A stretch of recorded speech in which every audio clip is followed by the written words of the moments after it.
क्यों हर बार यही होता है कि जम्मू प्रामिस के साथ ही भेदभाव होता है। कश्मीर प्रामिस में हमारे भाई हैं, वो हमारे लोग हैं। हम नहीं चाहते कि वो क्यों परमानेंट हुए, उनके भी बच्चे हैं, उनके भी परिवार है। लेकिन हम चाहते हैं कि जिस तरीके से वहाँ परमानेंट किए उसी तरीके से यहाँ भी करना चाहिए।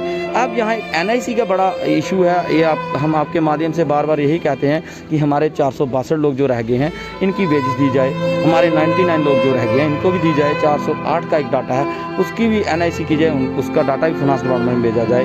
SRO 381 के तहत हमारी रेगुलर जो DPC है वो की जाए, जैसे कश्मीर प्रामिस में 2010, 11, 12 तक हुई है। हम चाहते हैं कि जम्मू प्रामिस में ऐसा हो।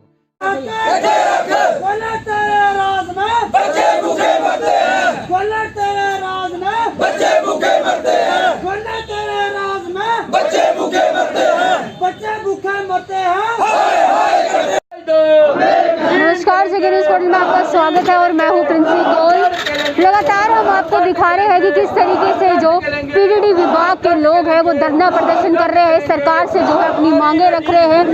आज एक और बार वो लोग सड़कों पर आ गए हैं अपनी मांगों को लेकर। आप साफ तौर पर तस्वीरों में देख सकते हैं कि किस तरीके से ये लोग जो है अपनी वेजेस की मांग कर रहे हैं और कह रहे हैं कि आखिरकार कब जो है सरकार इनकी सुनेगी।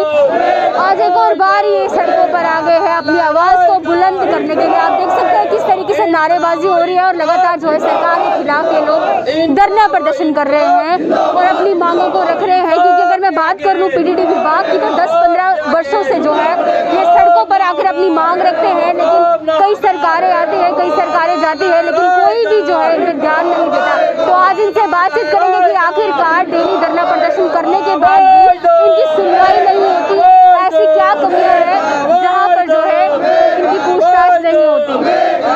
तो इनसे बातचीत करते हैं।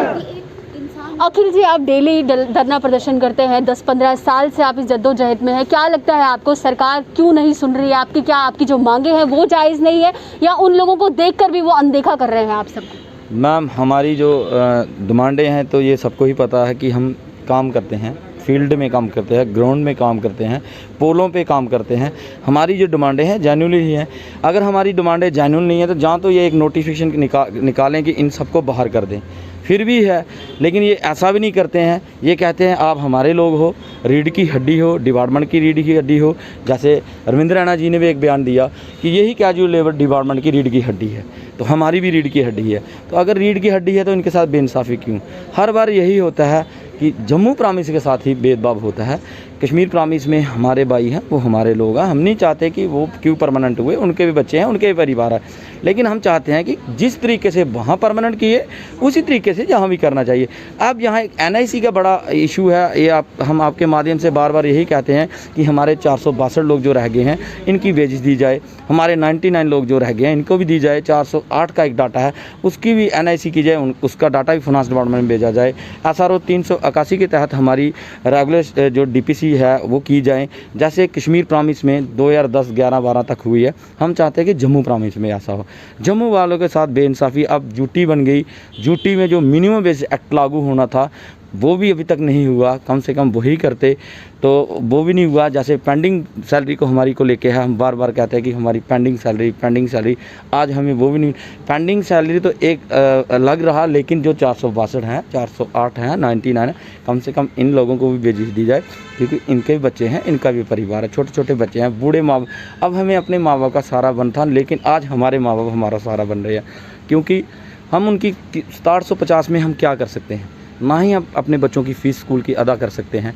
अगर हमारे माता पिता बीमार हो जाएं तो हमारे पास इतने पैसे नहीं होते, इतने दुकान के बन गए होते हैं उधार, कि उससे हम उधार उसको 700 में से उसका उधार पूरा नहीं कर सकते। बहुत सारे हमारे साथियों ने खुदकुशी भी कर ली, तो इसी कारण उन्होंने खुदकुशी की कि अब जैसे हमारा एक पुल से, अखनूर पुल से भाई ने छलांग लगाई, उसने लोन लिया था बैंक से, वो लोन अदा नहीं, 700 में से लोन का लोन देगा बैंक का, जहाँ अपने बच्चों का पालन पोषण करेगा, जहाँ अपनी माता पिता की सेवा करेगा। लेकिन बहुत मुश्किलें आती हैं हमारे यहाँ ऑफिसर। अब पहले हमारे जो ऑफिसर तो हमारी बात नहीं मानते थे, जैसे हमारे चीफ साहब हैं वो भी कह रहे हैं कि आपका जेन्युइन मसला है, उन्होंने भी एक लेटर निकाली है। लेकिन हर बार यही कहा जाता है कि आपके जेन्युइन मसले हैं, लेकिन अगर इनको ये पता भी है इनके जेन्युइन मसले हैं, गवर्नमेंट को भी पता है कि इनके फिर हमारे साथ ये बेइंसाफ़ी क्यों? कभी 462 को छोड़ दिया, कभी 408 को, 99 को, कश्मीर प्रॉमिस में धड़ाधड़ रेगुलर हो रहे हैं, लेकिन जम्मू वालों के साथ आज भी भेदभाव। हमें बड़ी आशा थी कि हमने 25 MLA जता के भेजे थे, 25 MLA, लेकिन आज स्टेटमेंट वो दे रहे हैं, लेकिन खाली स्टेटमेंटों से कुछ नहीं ना होगा। हर एक डिपार्टमेंट इस टाइम हर एक जगह, चाहे PDD हो, PHE हो, एग्रीकल्चर हो, फ्लोरिकल्चर हो, फॉरेस्ट हो, मतलब तमाम जितने भी डिपार्टमेंट हैं, हेल्थ हो, एजुकेशन हो, हर एक डिपार्टमेंट में धरने प्रदर्शन लगातार। अब बच्चा रोता है तो माँ दूध देती है, लेकिन अब रो के भी हम थक चुके हैं। 15-16 सालों से यही था कि ये सरकारें आई, सरकारें गई, लेकिन उन सरकारों ने हमारा कुछ नहीं किया। अब ये सरकार भी आई, ये भी चले गए। हम चाहते हैं कम से कम हमारे साथ इंसाफ हो, हमारी जो ये मसले हैं जल्द से जल्द हल। जी, इससे पहले भी मेरी आपसे बातचीत हुई थी, आपने कहा था कि जो MD मैडम है वो कहीं ना कहीं सुन रही है, कुछ लोगों की वेजेस भी उन्हें दी। क्या आपकी नहीं सुन रही हो? आप नहीं गए उनके पास, आपने उनसे बातचीत नहीं की? नहीं मैम, हम MD मैम के पास भी गए थे, उन्होंने 2707 को बेजिस दी थी।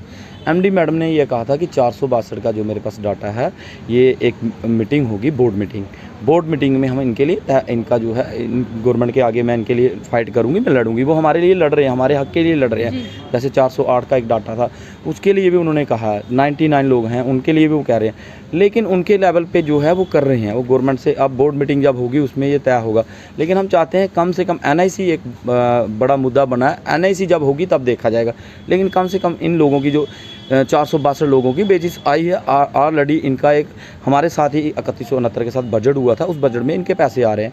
हम चाहते हैं कम से कम इनके जो पैसे आ रहे हैं इनको दी जाए। जैसे 99 में 25 लड़के उधमपुर के मार्च तक उन्होंने बेजिस ली है, लेकिन मार्च के बाद उनकी बेजिस बंद कर दी। ये कहाँ का इंसाफ है? मतलब सब कुछ इनके हाथ में होने के बाद भी आप लोगों को डेली मजबूर कर देते हैं कि आप धरना प्रदर्शन करिए, आप प्रोटेस्ट करिए, तब जो है आपकी मांगे पूरी। मैम, ये डेमोक्रेसी है, यहाँ तो आपको पता ही है, जब तक बोलेगा कोई, आवाज़ उठाई नहीं जाएगी, तब तक आवाज़ दबाई ही जाती है। तो मैंने पहले भी कहा कि बच्चा रोता तो माँ दूध देती है, यहाँ वो ही है, जब तक रोएंगे नहीं तब तक ये कुछ नहीं देंगे। और इनको पता भी है, यही लोग काम कर रहे हैं फील्ड में, यही मेहनत कर रहे हैं।